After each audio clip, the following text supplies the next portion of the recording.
quiz in South Carolina, Myrtle Beach. They're advertising Myrtle Beach on our TVs now to go visit. So I'm listening. Yeah. For all of you long distance, when you become directors, I can come and visit you for free. So let's start doing that, okay?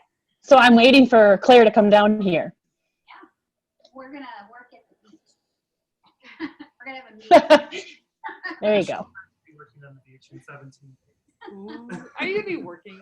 So, but I am excited to have Michelle share about virtual. So do you want to share one more time about your check? I snapped a picture of what it is. Do you want me to share that? Well, my last 3 paychecks have been all over $2,000. And that's never leaving my home. That's all online. But I also want to mention that, can everybody at Rachel's just shake their head yes, that you can hear me? Nice and loud. Okay. When you do virtual shows, it's very important that you don't just you're not just a computer. You don't just throw out posts and expect to get sales. There's more to it than that. So I don't want anybody to get a false idea that it's a lot easier. It certainly is in some aspects being a lot easier. However, there is work for it, especially when you first start out. There is a little bit of work ahead of, to get everything set up. But once you have everything set up, it's all like a system. Everything gets posted when it's supposed to, and then you're allowed to be able, or you have enough time to be able to spend the time needed to have a successful Facebook party. And that means by communicating with the guests in the party, really coaching your host. If your host has to be on board with you with your virtual shows, they have to want stuff. You have to host coach. Sometimes host coaching is even more important on virtual parties. And that's because of the way Facebook works. It's not a Pampered Chef thing. It's really a Facebook thing. It's the algorithms.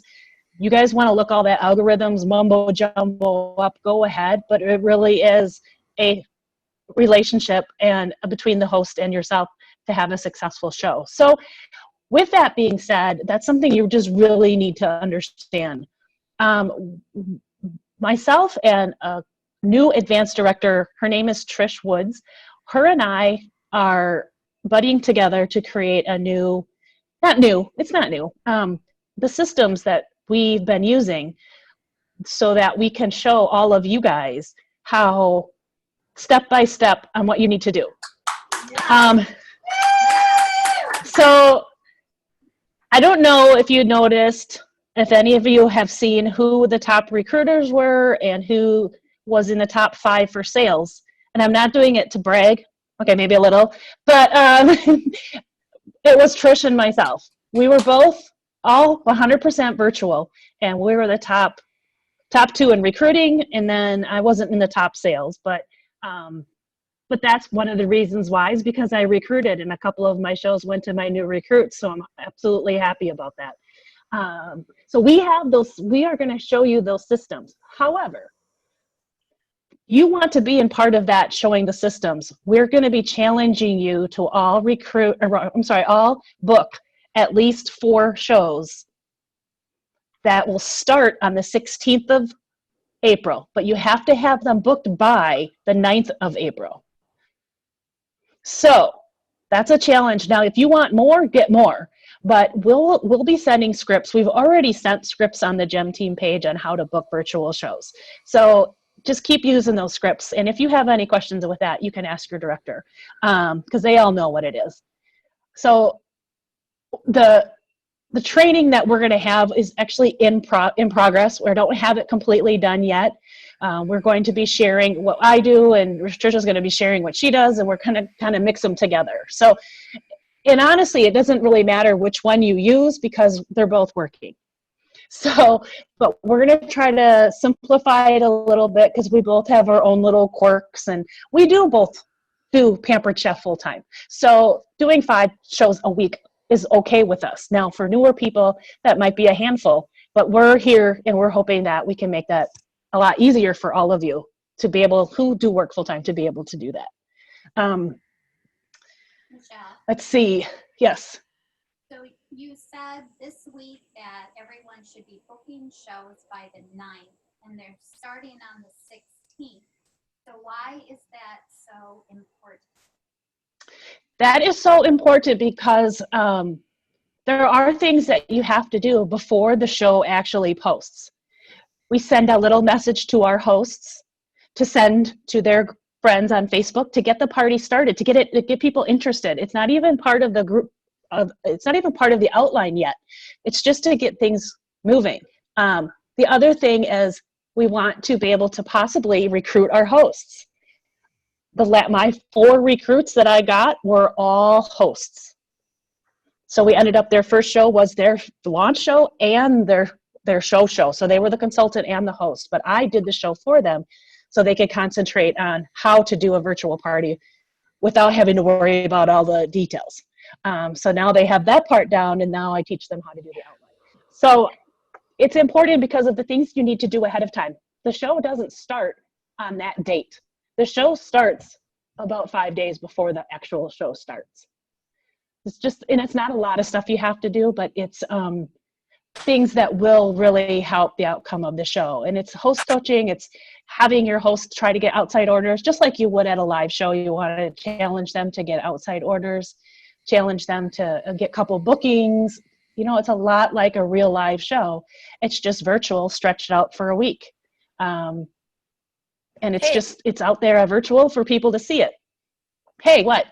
Hey, and then in order to help you guys get set up for this process, on Wednesday night, I will be doing a live booking blitz. We'll hop on Zoom. We haven't set the time, probably 6:30. We'll hop on Zoom. I'll have a post tomorrow about that. And for those of you that are available during the day, Michelle and Teresa are going to be doing a live booking blitz on Thursday during the day. So we've got 2 different opportunities for you if it holds you accountable to hop on, talk to people, and then go make those booking calls and then get back on and report your results. We're going to have 2 of those opportunities this week to get you set up.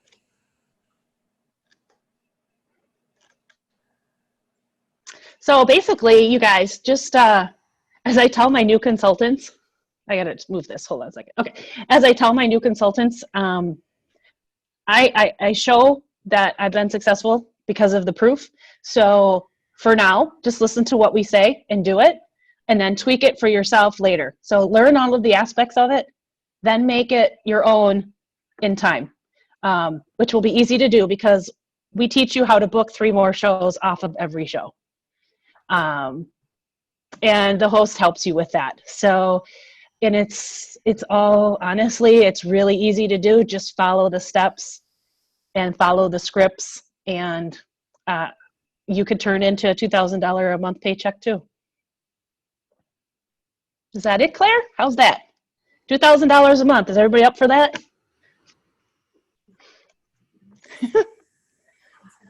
Perfect. Anybody have any questions for Michelle right now?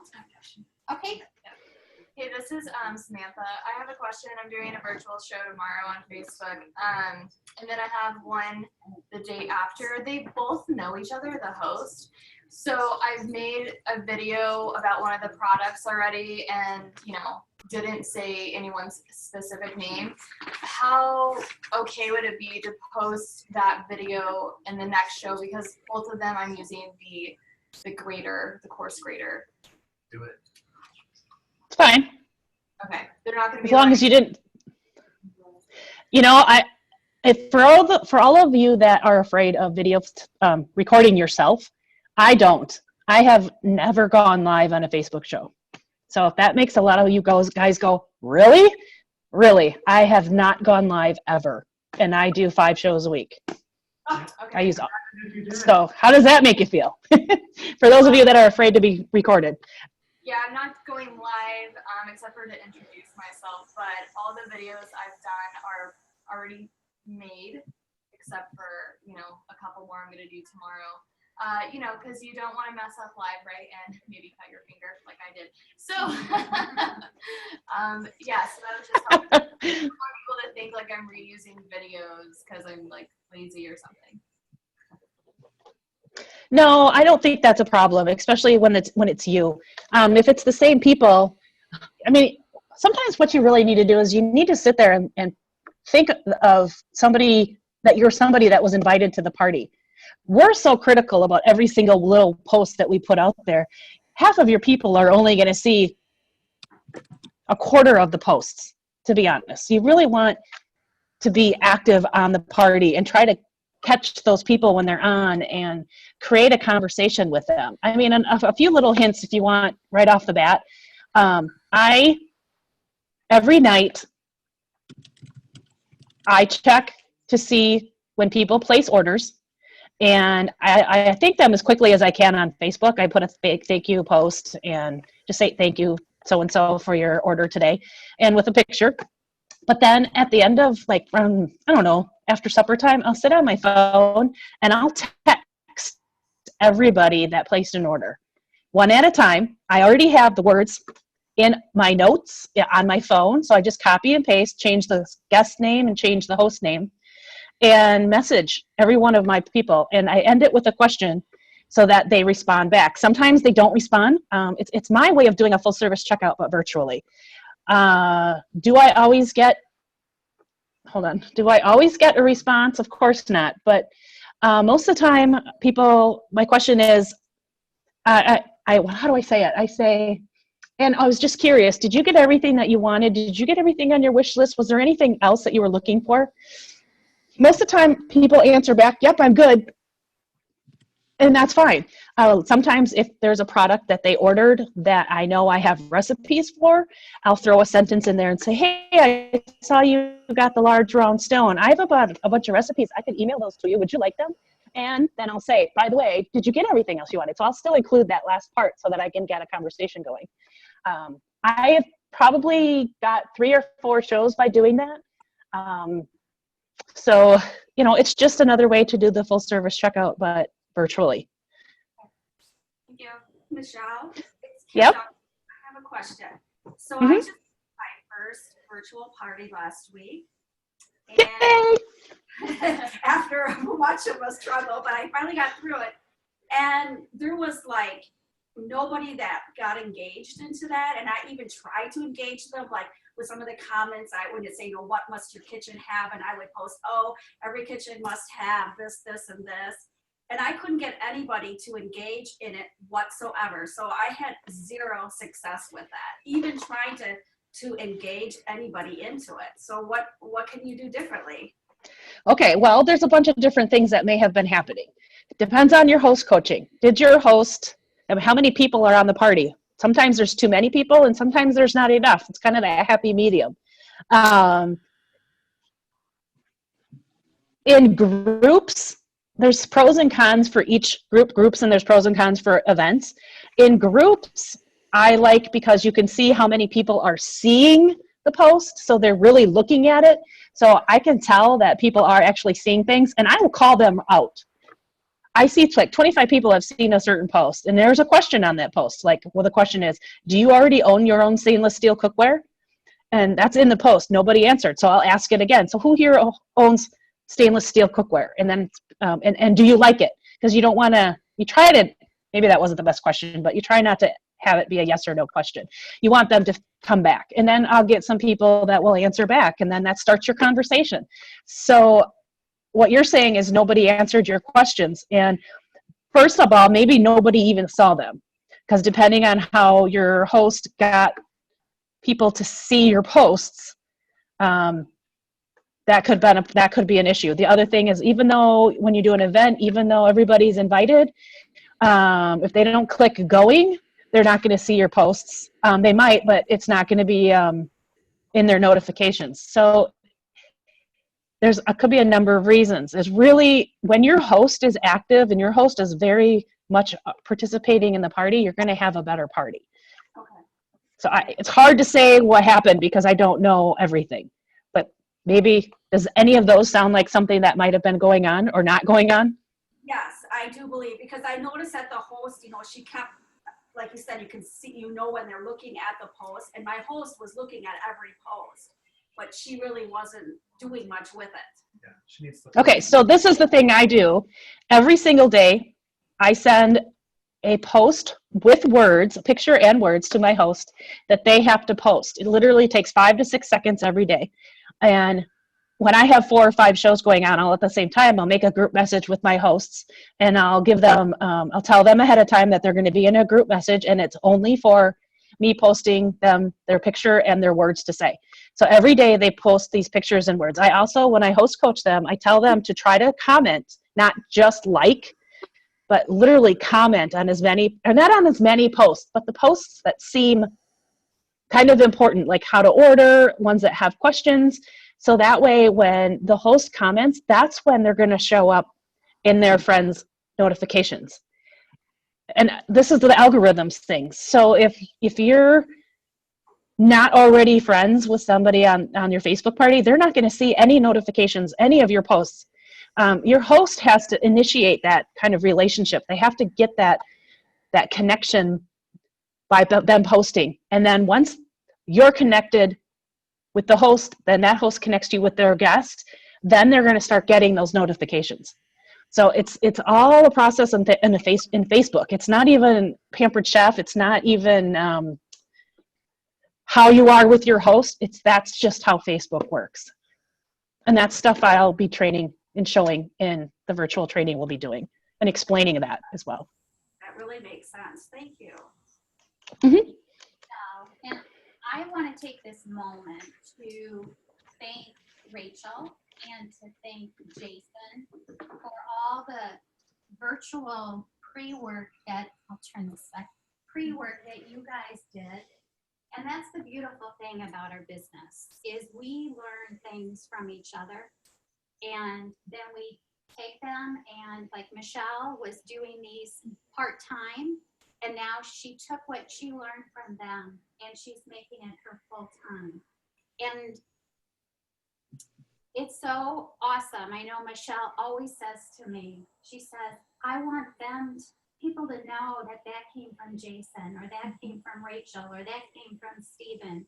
And we know that. And we thank everybody who has gone before us for what they have done. And I say that with Donna, and I know that some of you guys don't know who Donna and Claudia are, and you will eventually, but I tell that to them all the time. I would not be in the position that I'm in if it wasn't primarily for Jason. And then I wouldn't have known Jason if it wasn't for Rachel. So, and then, I mean, it's the whole team. It's the whole team that has taught me what I know. I took what I learned and I went with it. The outlines, Jason and Rachel worked so hard on the outlines, and those outlines made it easier for me to learn the other stuff because the outlines were there. I didn't have to spend precious time on doing these outlines because the show isn't about the outline.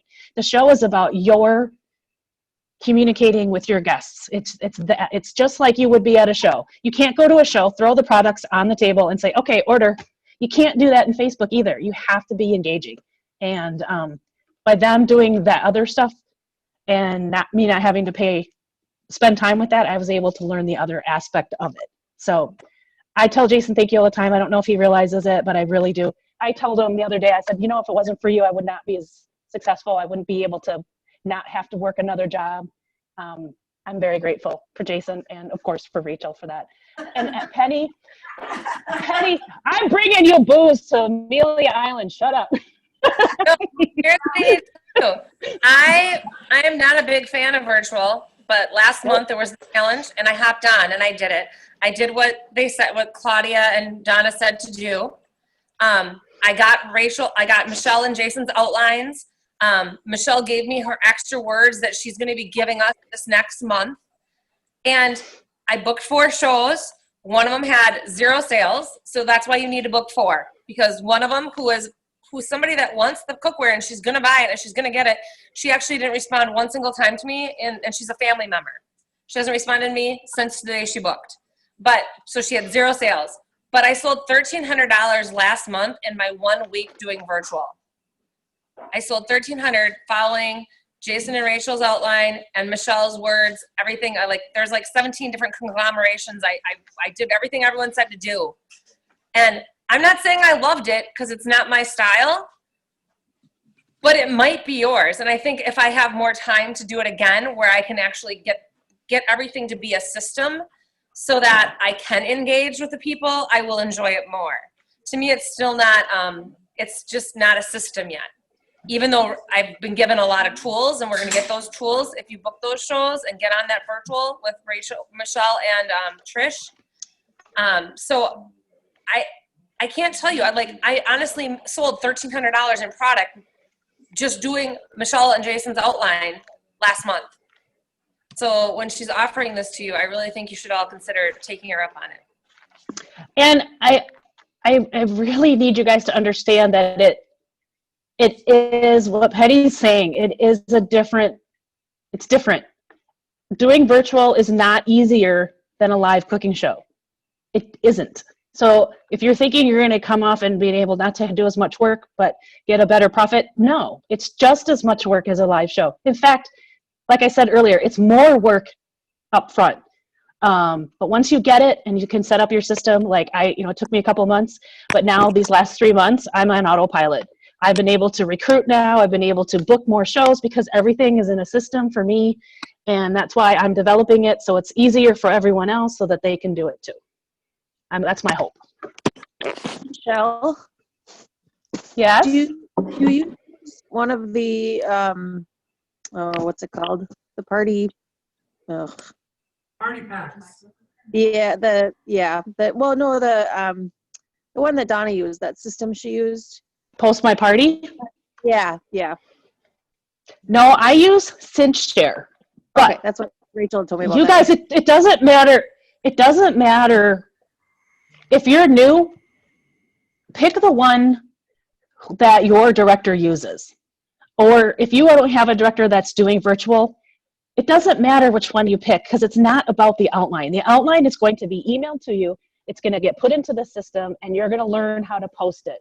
It's not about the email or about the outline. So don't worry about the CinchShare. Don't worry about Post My Party because first month you can get both of them for free so that you can try it out. So maybe 1 month you'll try CinchShare and then the next month maybe you'll try Post My Party and then you can decide which one's better. There's other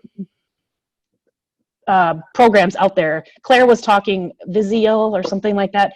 There's all kinds of them out there. The only reason I use CinchShare is because that's what I learned on. Donna's team likes Post My Party because that's what they learned on. That's all. It's not, I don't know how many times, and I don't think you'll understand it until you really get into doing virtual. It is not about the outline. It's about what you do with the outline. And once it's being posted, it's your feedback. It's your being creative with asking questions in the party and doing the simple steps with host coaching and telling your host that you have to post on there. Otherwise, nobody's going to see your stuff. So then you just wasted your time posting when the host isn't doing their job. And if you're halfway through a show and the host isn't posting anything, you know what? I would probably tell the host, let's start over. Let's do this maybe next month because you're just wasting your time. If the host isn't posting, if they're unwilling to do it, they have to help you because you can't do it without their help. So we're going to wrap you up, but I just want to reiterate, Jason just said it, and it's a perfect segue. What is our business about? Relationships. So it's relationships virtual, it's relationships with cooking shows, it's relationships with sharing the business with other people. So